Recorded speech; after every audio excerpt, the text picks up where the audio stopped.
Coming up on show 889, we're solving the charging problem. Stick around, I'll tell you more.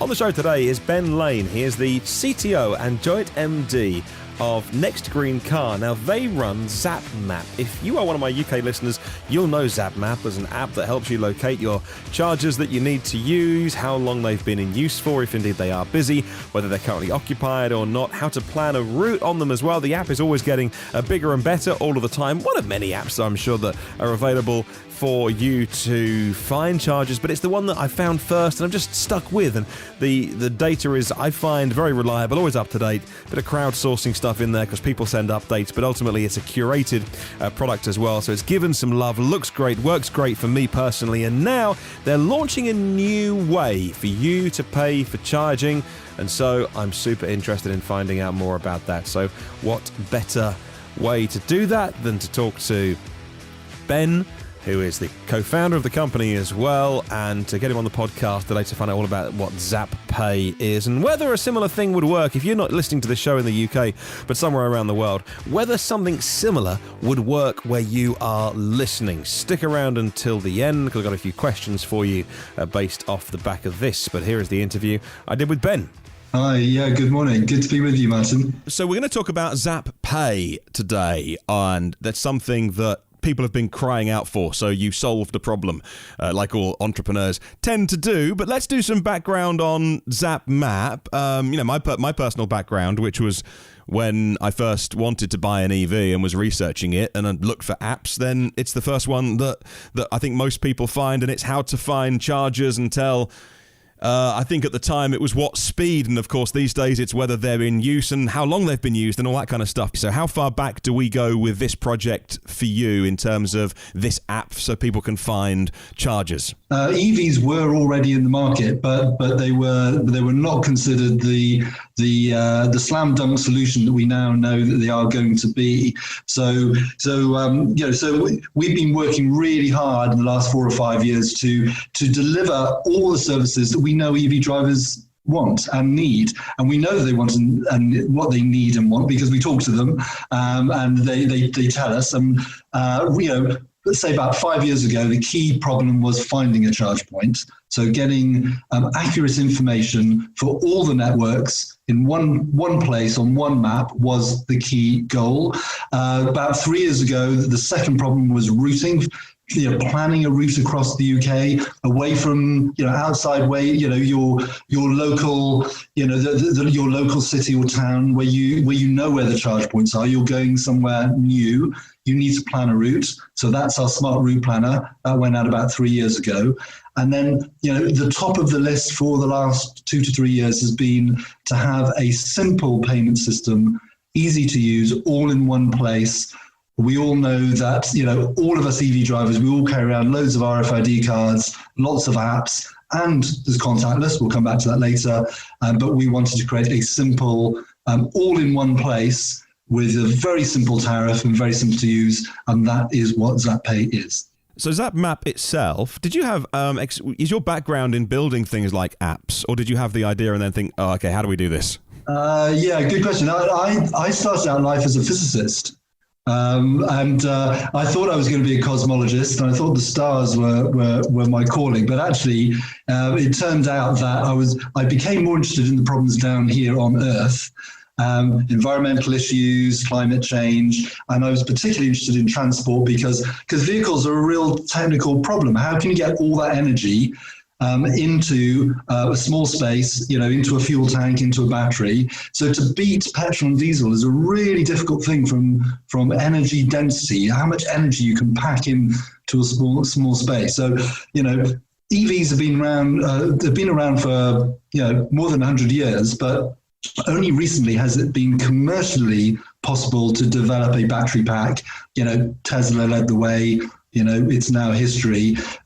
So I started out as a physicist, got very interested in lots of different technologies, including electric vehicles, started out Next Green Car, which is the parent company, nextgreencar.com. I did a PhD. I worked as a consultant. We set up Next Green Car. We learned about web publishing. Apps were not really on the radar way back when. And then, in 2014, 2015, we realized that we needed to move from web to app, because that's what you carry around in your pocket or when you're driving, and we needed to get the data into an app to deliver that data service to EV drivers in real time. You are in the heart of the EV community here. How much does Zap-Map get used in terms of how many people are using the app, and how often are they logging in and using your service? Yeah, really good question. So I'm going to give you some pre-COVID figures and some post. Well, I can't say post-COVID yet. So pre-COVID, we're getting about 120,000 users a month across all platforms. We've got way over 250,000 downloads on the apps. We've got over 130,000 registered users on the app. You don't have to register, but just so you know. So, I mean, I think it's true to say that the vast majority of EV drivers will arrive at a charge point with, having used Zap-Map to get there. Yeah, maybe not Tesla drivers. They have their own kits, but the majority of non-Tesla drivers, and we're talking sort of 90% plus, and we're really proud of that. And the community is what Zap-Map is. They tell us what they need and what we want, and we try and deliver that. It always often takes us longer than we would like, but we really are focused on what EV drivers need. So I think, the answer to your question is the majority of EV drivers in the UK will be using Zap-Map, either for planning or actually in the app when they're out and about. Tech startups are notoriously agile and don't need a huge amount of staff working on them, but equally, as somebody once said, the best things in life are free. Zap-Map is totally free, and it's one of those things that is so ingrained in my EV life that I would happily pay for the app or a subscription or whatever. But I know a lot of people, if it's not free, they'll just go use a different thing. But you do provide this service completely for free to the EV community, and there's no, do you even run ads on it? I've never seen an ad or a banner pop up. It is free. We are going to continue to provide free information for as long as we can. So can't say we won't charge at some point, but I think where we're going to go is to keep most of the information free to users. We're already thinking about a sort of a premium app in the future, but at the moment we are going to keep it free as long as we can. I mean, and so your listeners know, we do B2B services as well. So we make our income elsewhere, and we are going to keep that situation as long as we can. So, the thing is that the data, the way that data needs to be used in this day and age is it needs to be shared mostly for free as much as possible, so everyone can get benefit out of that. And if we don't do that, and I'm talking to businesses as well as users, if we don't do that, then everything gets siloed and the whole system just doesn't work. So if we're going to get EVs, if we're going to have 100% EVs within 15 years, we need to really we need really high quality data, and we need to be very clever and innovative about how we share that. So, companies can pay each other, but users, for the most part, should have free information. When you integrated real-time data of if a charger is being used or not, it was game-changing for me. How fantastically hard was that to add to the system? Yeah, fantastically is the answer to that.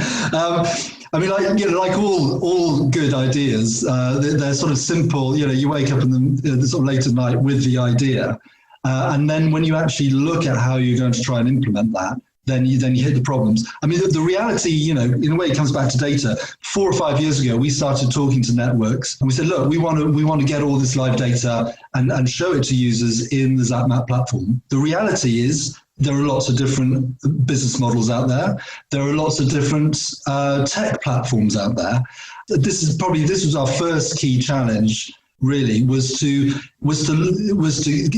get access to as many network back offices as we could, and they're all different. And so we had to get all that data onto if you like, onto a level playing field. So we worked really hard. I mean, our dev team probably spent about 2 years trying to solve that particular problem. And the reality is, it's a problem which never goes away because there are new platforms coming, there are platforms going, back offices are always changing. And it's just something, you need a lot of TLC and you need a really good team and you need to put the hours in. And that's what we do. So we don't see it as it's a problem, but in a way, that's why Zap-Map exists, because we decided we were going to get all that information in one place. And to a large extent, I think we succeeded. You've segued nicely into the challenges that you face are exactly the challenges that every EV driver faces in terms of where to charge and how to pay for that charge. In your opinion, how did we get to where we are today? Because frankly, the charging situation in 2020 is an absolute mess across Europe. Now, my American listeners to this, a bit different. There's a couple of big networks. Electrify America and Electrify Canada has largely changed that. But over here, there was a land grab. Everybody wanted their piece of the action. And so charging over here got really siloed really quickly. And it frustrated me because everyone operated in their own interest because they wanted their own network. And that goes for many types of organization. So the current state of the charging infrastructure, let's stick to kind of UK and Europe for now. How are you feeling about it? I think it can be sorted. I think we are going to, as an industry, I think it's going to improve. I mean, one of the problems was, you're right, these land grabs were being made and, the huge investments were being made. Let's see it from the network's point of view. They were putting tens and hundreds of millions into some kit and they weren't actually sure what their usage was going to be going forward. So there's a lot of brave investors out there. Over the last 5-6 years, hardware has improved, back office has improved. Quality of services has definitely improved. We're monitoring that on Zap-Map, and definitely uptime has improved. Another piece of the jigsaw is data standards. So a lot of your users, or some of your users, may have heard of something called OCPI, which is now becoming a European and global data standard for apps to talk to back offices, to talk to charging points, to talk to vehicles. So, 18 months ago, we took a decision that we were going to become OCPI compliant. So that took quite a chunk of work to do. So everyone is heading in the right direction. There will always be some healthy competition out there. So whenever, there will always be it's not like a VHS Betamax. There will always be a number of different solutions out there. But the key thing is cooperation. We need all the players in the industry to cooperate. That could be partner, it could be commercial links, it could be other forms of partnership. But we need everyone to work together with the systems we've got, and we need everyone to start converging. In the same way that connectors have. There are definitely fewer connectors around than there were previously. The same thing is happening behind the scenes. It's going to take a while.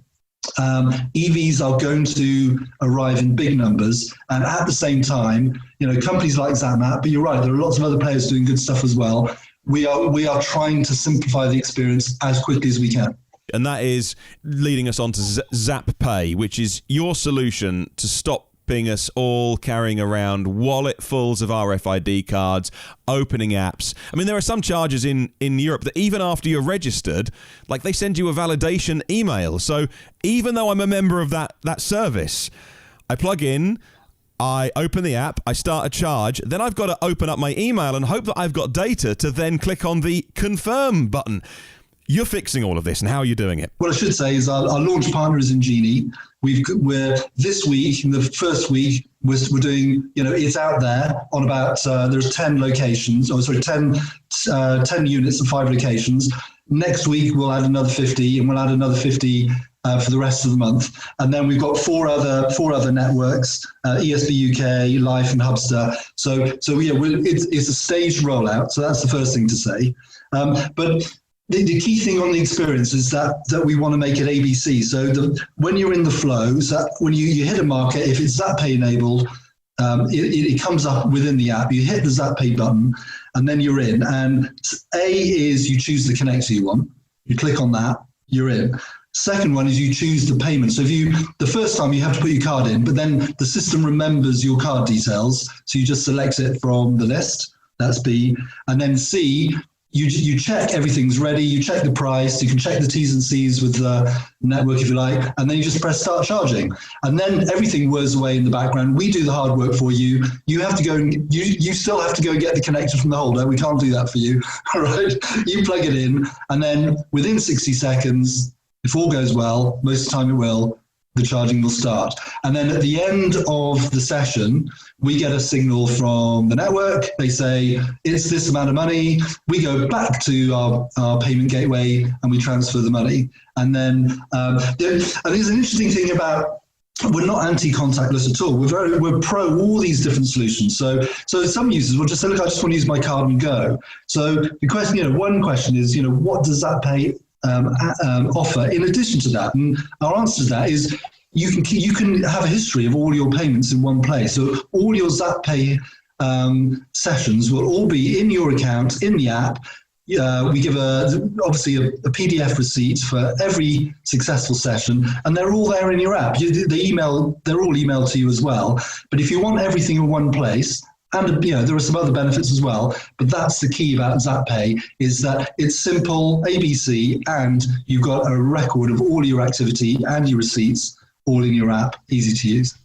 And so the one thing that I didn't say at the beginning, it was, I didn't ask you, I presume this is like, my Apple iTunes account, whereas when I register, I put my credit card details into your system securely, and then you are just the place that holds my payment info. Is that right? We don't store the card information. That's obviously key information. We use a payment provider. We never see that information. So they are securely looking after that. But you've got access to that. Only you can pull your card information back into the app when you need it to make the next charge. And I think most EV drivers are used to some sort of prepayment amount being taken. Do you do that as well? And what's the amount? We've made it as low as possible. We do a £5 pre-authorization. And the reason we need to do that is we need to check that the card exists, that there's some money in the account. We know that most charges are going to be over £5. So, we're not going to go for the max, £29, £30, because that's just overkill. But we do need to do some basic checks on the card, and that's why we do a £5 pre-auth. But once you've made your payment, that pre-auth will fall away after a number of days. And that £5 is not taken. It's just reserved just to show that the car's good. Obviously, you're in the first throes of this, and you'll have a wealth of data to look at before too long. But in terms of your research on this, what's it telling you in terms of how much people are spending on average on a DC fast charging session? Yeah, generally sort of £9 to £10 is the average. There's quite a range around that. Depends on the network, it depends on the car, and it is gradually increasing over time. That's going to wander up as batteries get bigger, as the power of the units. Essentially, most rapids are 50 kilowatts. As we all know, there are some 100 and 150 kilowatt units already in the ground, and we know that Ionity and others are moving towards 350. Not that all cars can accept that yet. So that £9 will creep up. So I think it will become £12, £15 within a couple of years' time. Yeah, I heard a thing on Fully Charged podcast. They were talking to Gareth Dunsmore from Nissan, and I always tell people most charging is done at home or at work, and a small amount on the road. And he said that all of their data coming back from Leaf owners is showing that it's creeping up towards 20% of sessions are on DC fast charging, which I know it sounds small, but blew my mind. I just thought that's a really big number for what is essentially most people are charging at home. So it does seem like, I don't know how you feel about this, but as battery packs get bigger in EVs, we are doing more longer journeys and needing to DC fast charge more, which is kind of like good for you because that's a growing market. So you're both making charging the DC fast charging easier, but we're going to be doing more of it in the future. Is that how you see it? Yeah, it's definitely where things are going. There was an interesting study a couple of years ago when the market wasn't as developed, and I think it was in Spain, and Nissan Leaf drivers were driving as many miles as they used to on petrol and diesel. That was quite a few years ago. But now, as battery packs are getting bigger, drivers are getting more confidence. When you what we typically see is when someone who's just bought an EV in the first month or so, they'll anytime they get down to 50% and they want to go and recharge again, and then over time you get to know your car, and I'll happily go down to 10% or 5% if I know where I'm going. If I'm heading home and I know there's a charger, I'll push it quite hard. But as the batteries get larger and as we become more confident, we're just pushing this technology a little bit further. The miles are definitely getting longer, and we do an annual survey, and that's definitely true. Just for the record, Zap-Pay isn't just for rapid charging. The service is available for fast and slow as well. But you're right about the percentage of charges, about 20%. That fits with our data. About 80% are still at home, and I think that. I think home or workplace will continue to be the most important place you charge, because it's like a phone. At the end of the day, you plug your phone in, you go to bed in the morning, it's full. You do the same with your car. But there is a but here, and we all know that a lot of people don't have off-street parking. So strangely enough, I don't have a home charger. So there is a Rapid, my favorite Rapid, I won't say the network, my local Rapid. I've got two favorites now because another network's appeared near where I live. So I go to a Rapid once a week, and I work in the car for half an hour. It's no big deal. I get a coffee and it's no big deal. So that's what I do. So you don't absolutely need one, but that's another way that Rapids will be used. The utilization of Rapids will go up for longer journeys, but also for the increasing proportion of EV drivers that don't have that off-street parking. One of the things that struck me when I first got Zap-Map, and you can open the filter. The filter's incredibly powerful, and that's a good reason to log in, because you can say what car or cars you have and filter the data. But was just how many charging networks are out there, because I was only aware at the time when I first got my EV of probably like the 2 or 3 big ones that get talked about, and then you look at your list and there are, it's a huge list of what qualifies as a charging network in your app. How many of these have hardware that is smart enough or new enough for you to have that conversation to say, hey, do you want to be part of Zap-Pay? Yeah, a really good question. Yeah, I think there are sort of 40-odd networks in that filter list. I mean, I think while there are a large number, and there are a large number, I mean, probably around 6 or 7 networks probably, are responsible for the majority of actual charge points in the ground.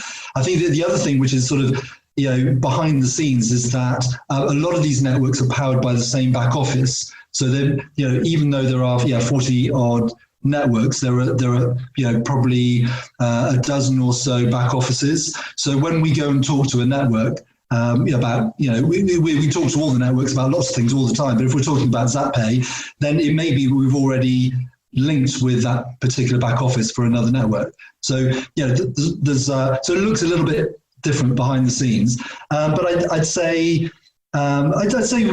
technically we could link to sort of 80% plus, but that's going up over time because more of the networks are moving over to this acronym OCPI that I mentioned a while ago that probably your listeners have happily forgotten already because it's an acronym.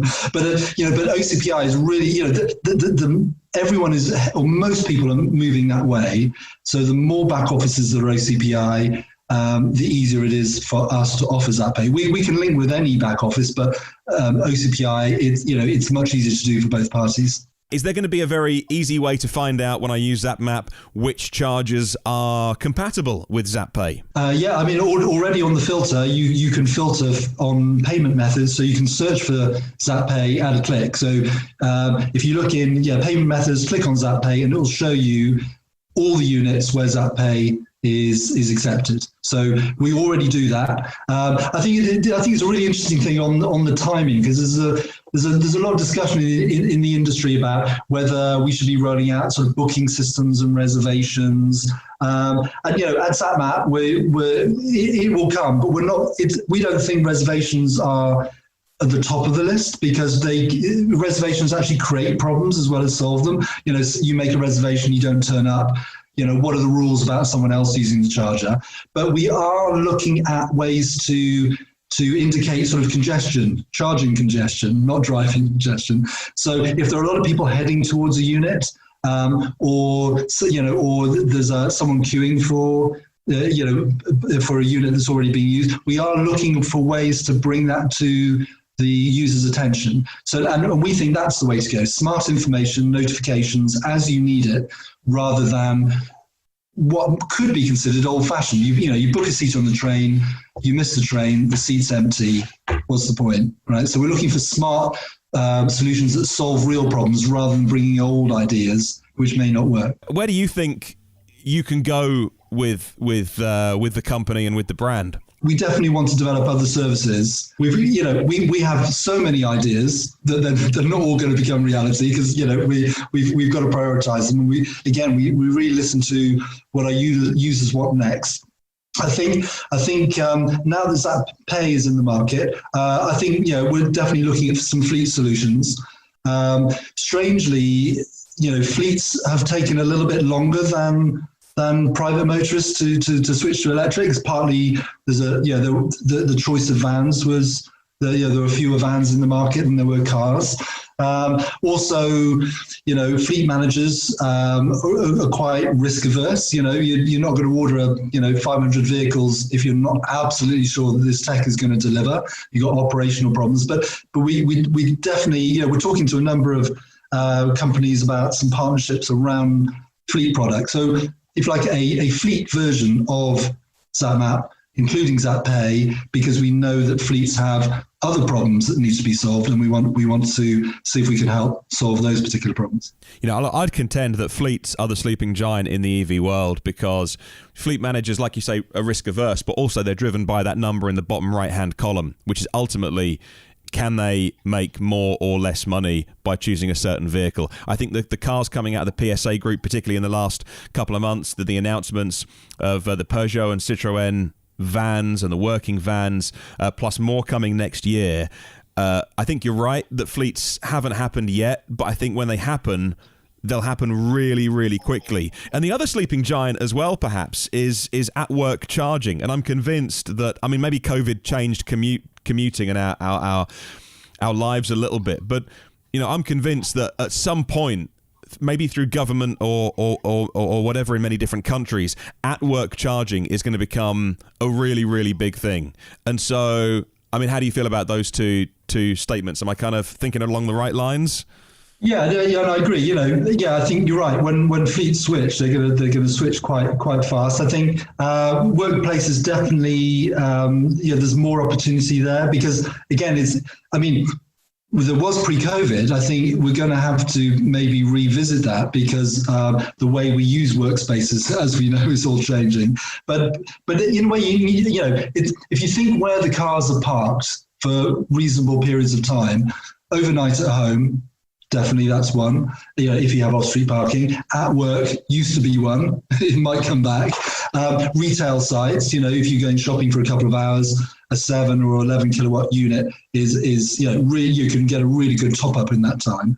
So I think it's not just workplaces, but I think we're still learning as an industry and as users, where these top up. It's almost like grazing. It's like we're grazing for energy. It's not like we go to there are, of course there will be energy hubs, but it's not going to be like petrol and diesel, petrol stations only in the future. There will be hubs, but also I just think electric vehicles and the drivers will be just looking for places and opportunities to charge at home, at work, when you're shopping, wherever that car is not doing anything for a couple of hours. Why not just plug it in and get a top up?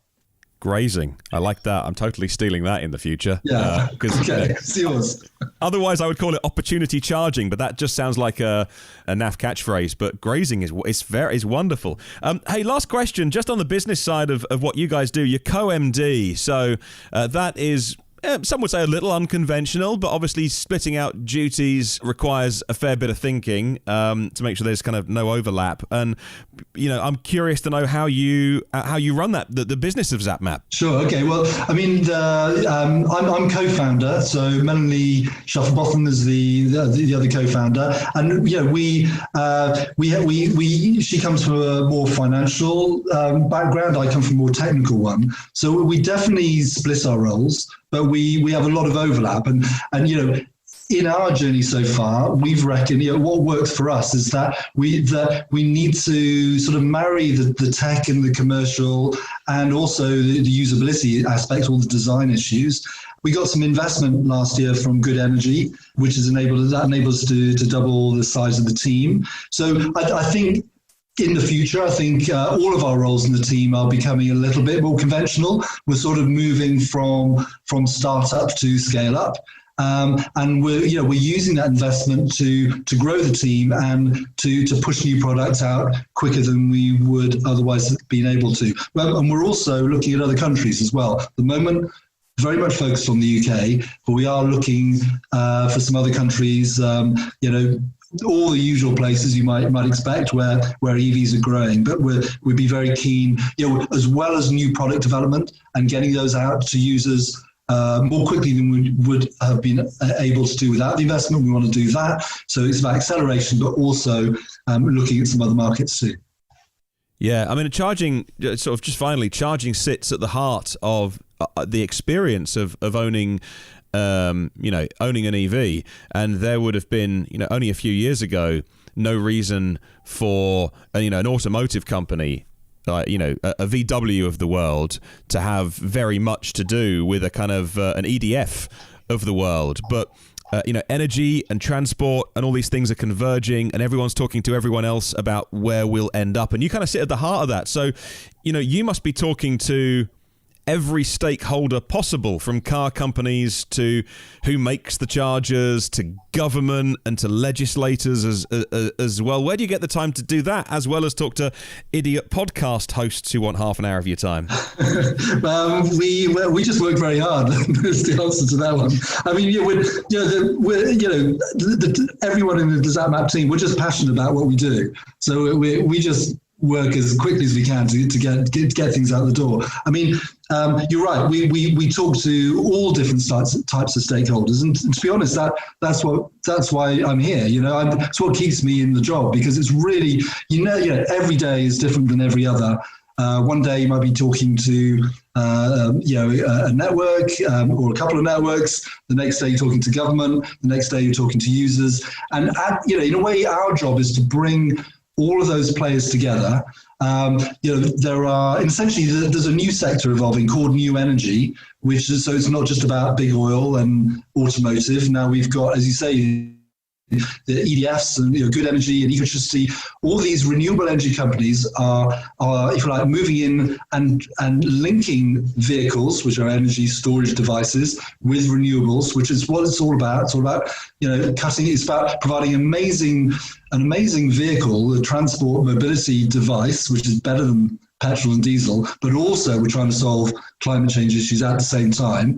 Again, why not solve two problems at the same time? So, and we're talking to a lot of these new energy entrants as well. And of course, what glues all of these stakeholders together is data. And so, our job in this, and again, we're not the only one, but our role is to bring really high quality data sets together, make meaningful outputs for users in a very simple way, and present that information so everybody wins. But without that data, it's just, the whole thing's not going to fly. So data is the core of moving forward to a renewable mobility future. Amazing. Well, look, I relish any chance to get to talk to anyone who does some deep thinking about this stuff as part of their job. So, Ben, I appreciate your time. Thanks for joining us today. Great. Okay. Real pleasure. Thanks, Martyn.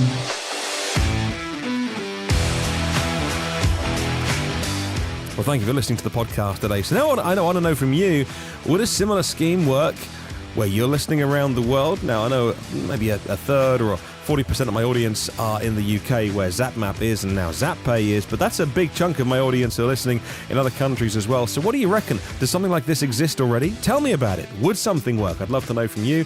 Email is hello@evnewsdaily.com, or leave a comment on the YouTube show. Well, that's your Saturday special this weekend. Hopefully you loved the interview. I enjoyed that one. Want to do more of that as well to find out more about charging solutions all around the world and how people are working to fix sometimes what is a bit of a sticky process with charging. Hey, I'm back on Monday with a brand new week of news shows. Check out all the shows this week if you haven't yet. They're in the archive. Almost 900 of the darn things. Have a wonderful weekend. Catch you Monday, and remember, there's no such thing as a self-charging hybrid.